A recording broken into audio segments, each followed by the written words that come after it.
Bubba and Ryan. You ready, Bob? Are you ready for the New York Yankees? And a careful. Here come the Bombers. This was an absolute rainmaker. Also, the Capitals unveiling and unleashing, and the Canucks banning players from playing Fortnite. Canucks forward Jake Vernon, whatever. Let's go around the horn. That's Bob's favorite game, Yeah. Fortnite. Bob remembers when they called it 2 weeks. That's right. It's not Around Fortnite, the it's 2 Horn, weeks. the show of competitive banter. Here's Tony Reale. When Oakland A's fans speak of the bullpen start for a playoff game years from now, will they say, good idea in theory, or will they say, let's not talk about that, okay? So fascinating. It was so neutered so quickly by Aaron Judge and Luke Voigt and then Giancarlo Stanton. I have the same question, by the way, for the Brewers who are going with the bullpen start today, and that's even more debatable because it's not a do-or-die game. It's working your bullpen extra hard in Game 1 with a whole series ahead. But, Jay, we'll start with you. How much of this do you put on the bullpen start? Well, regardless of how many runs the starter allowed or the relieving starter, however you want to put it, the fact is the A's didn't get a hit through the first 4 innings. So I'm not going to put it solely on the pitching staff when their bats were doing nothing. I have a bigger problem with bringing in the closer in the 6th inning. Yes, it was a high leverage situation, but when you put in guys in situations to which they're not accustomed, you end up with results like that. He promptly gave up 2 runs. He later was charged with 3 runs on his own. So managers get cute, and sometimes you can say they even panic, and you bring in guys in situations which are not accustomed. That's the result. That should be a warning for the rest of the people instead of worrying about whether or not. Now you see it as Gutierrez? You're putting the loss for Oakland on the bullpen start? No, because it really didn't matter who it was, to be honest. I mean, they gave up 2 runs through 5 innings, right? They didn't score through 5 innings. And if you're looking at this Yankees team, you say, hey, if they're up 2-0 going into the 6th inning, they're in their happy place. That bullpen is going to lock them down. Lou Severino was wild. They could have somehow taken advantage of that. Nope, because he was still nasty at times, and he found a way to not give up any runs. They found that first inning home run from obviously Aaron Judge that gave them that comfort, that gave them that ease. And frankly, they've been great at home. In the last 2 postseasons, they haven't lost yet. So there's a comfort level there, too, once they're up 2-0. So I don't blame it it could have been anybody that gave up that first couple of scores is what my point is. Speaking of their happy place, Frank, you should be looking happy. New York won this game. You don't look like you're in your happy place right now. Please, why not? Well, no, I'm definitely happy. Plus, they get to finally play the Red Sox. But, it's not like the Oakland Finally, A's. yeah. They only played 19 times this year. Yeah, I mean, come on. But they haven't played in 14 years, Tony. This is about the playoffs, not about the regular season. But it's not like the Oakland A's had Justin Verlander. And remember, Severino last season in the same situation was terrible against Minnesota. So the Yankees basically won with their bullpen. And Izzy brings up a good point. If you're going to tell the A's, hey, by the 5th inning, we're only going to be down 2-0, and they had Severino on the ropes in the 4th and the 5th, they just could not deliver the knockout punch. So in theory, I don't think the strategy necessarily backfired. They just couldn't get clutch hits. Bob Ryan? Excuse me, did they hammer him? No, they didn't hammer him. Is he the first guy to be victimized by a Titanic bomb off the bat of Aaron Judge? No. Is he going to be the last guy to be so victimized? No. No, that wasn't the issue. He did okay. They'll take the 2 runs, and everything that's been said about their lack of offense is the real story here. The fact is that the Yankees pitching, the Yankees showed you who they are, which is home runs and bullpen. Okay. Gee, where you heard that before? They asserted themselves in the way that they know best. Well, let me ask you this. Brewers are about to do this right now. Would you recommend it for them, Bob, for a 5-game series? Well, this is a totally different matter, and I think that, Tampa Bay, what hast thou wrought with this? This is now running amok, this bullpen thing. I don't quite understand why the Brewers feel it necessary to do so. I do understand why the A's did. I think there's a difference. Frank, you going to try to talk the Brewers out of it as well? No, and here's the reason. It's really going to be a 7-inning game for the Brewers because they're trying to get the ball to Hader. Look, think about the job that he did against Chicago the other day. So for Milwaukee's at a point now where they only need to start to go 6 or 7 innings because they have the great closer. I don't mind it. Remember with Tampa Bay, they were the ones that really started this trend earlier in the season, starting their bullpen. It's just the way of the world now. Adon, they want 10. He's chomping at the bit. Go ahead, Jay. All these playoff teams taking a cue from the leading practitioners of this, the Tampa Bay Rays, when the Tampa Bay Rays didn't make the playoffs. So wouldn't you want to take your cues from an actual playoff team? That's just me. All right, Bob, let me ask you this specifically. How did these Yankees go into this series with your Red Sox? They go in trending up, and they are going to meet a Red Sox team that is treading water and is very uncertain in the pitching department. starting with Chris Sale. We don't know what we're going to get. If I were a Yankee fan, I'd be feeling very good. Are the Red Sox really treading water, or is that just some expectation leveling that the man in Boston's doing, Frank? Well, they were the most dominant team, and all it's going to take is one game, and the Yankees can get home field advantage away. 14 years ago, I was at that Game 7 when Damon hit that home run. You could hear a pin drop in Yankee Stadium. Obviously, the teams are different, but Bob mentioned it. Their top three starters, 0-11, 6.18 ERA lifetime in the playoffs. There's going to be a lot of pressure on Boston. Gutierrez. Your primary advantage here was going to be Chris Sale, game one of every series you play. You no longer have that advantage. You have no idea what you're going to get here. And again, if they take that first one and you go ahead and give the Yankees home field after that, again, their home field, their park has been very good to them. So I see it as a pretty even matchup right now. We'll move on. Dodgers-Braves, first pitch in about 3 hours. Plaschke wrote today the Dodgers have to win the World Series. Getting there won't be good enough.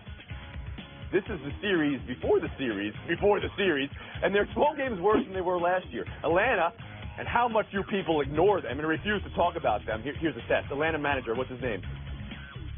See, Brian Sticker. Everybody gets a mute. He says the Braves need to let it fly. Who's the favorite in this series, Israel Gutierrez? And what are the expectations? And who has to let what fly?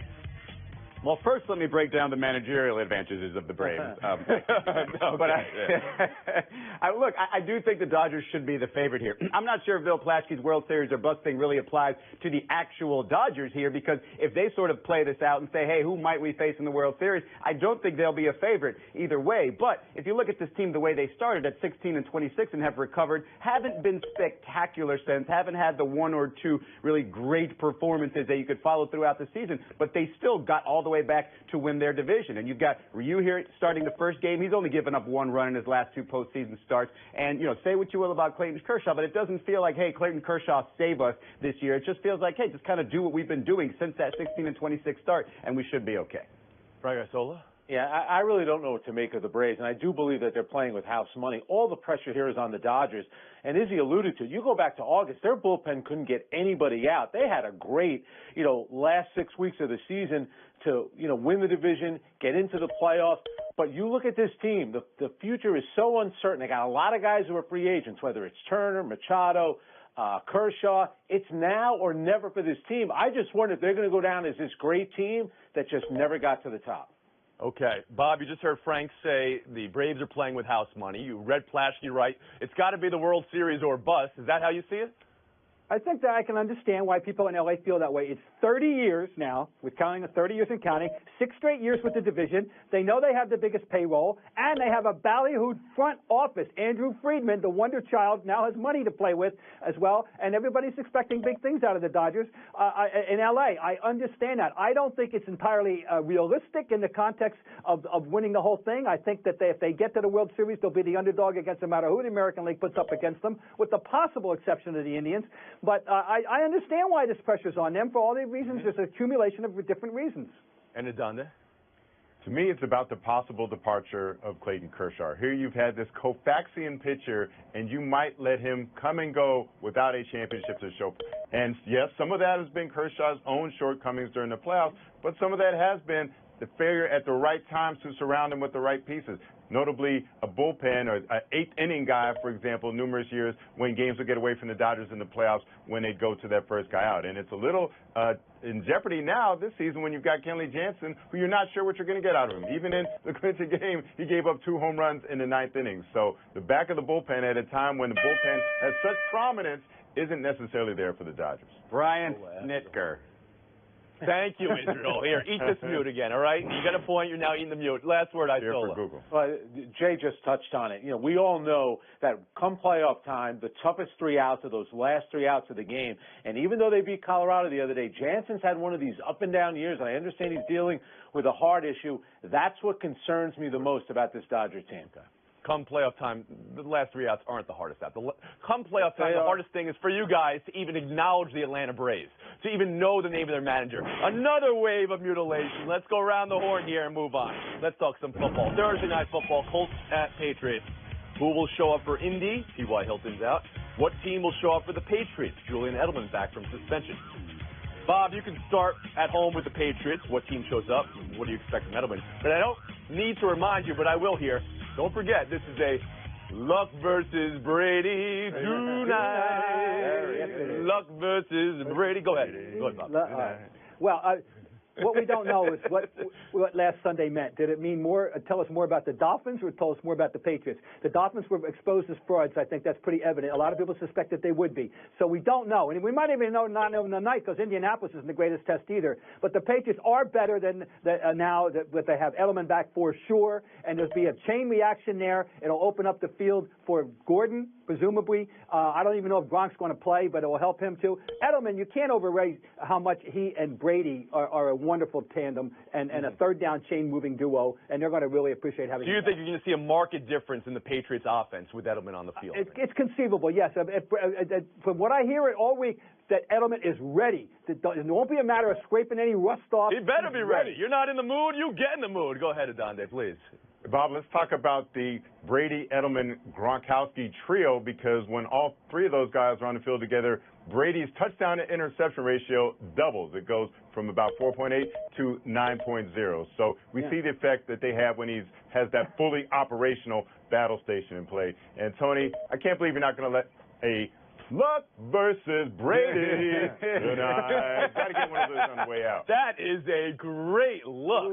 Rakish tilt to your hat there. All right, Gutierrez, you can't keep up with this, can you? You have that hat just sitting around there, J.A. You have it just for the Luck versus Brady matchup.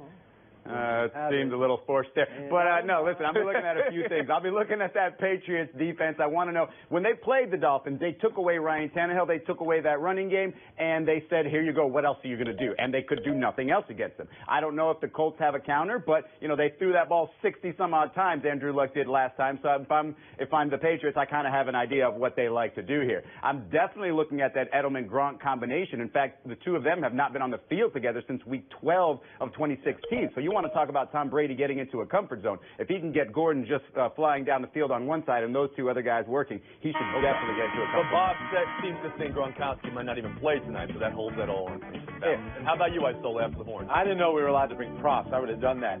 You know, how many times tonight are we going to see Edelman on that little slant underneath play, a little pick?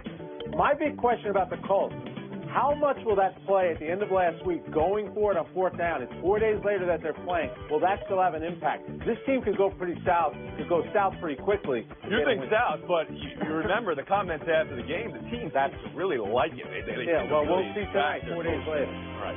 And Brady Love doesn't have a Hilton. It isn't fair. It isn't nice. Ring-a-ding-ding, Adon. They were taking a break. He's in the lead. Buy or sell is next. Luck versus Brady tonight. A once-in-500-year storm should happen every 500 years, right? Fact is, there have been 26 in the last decade. All state is adapting with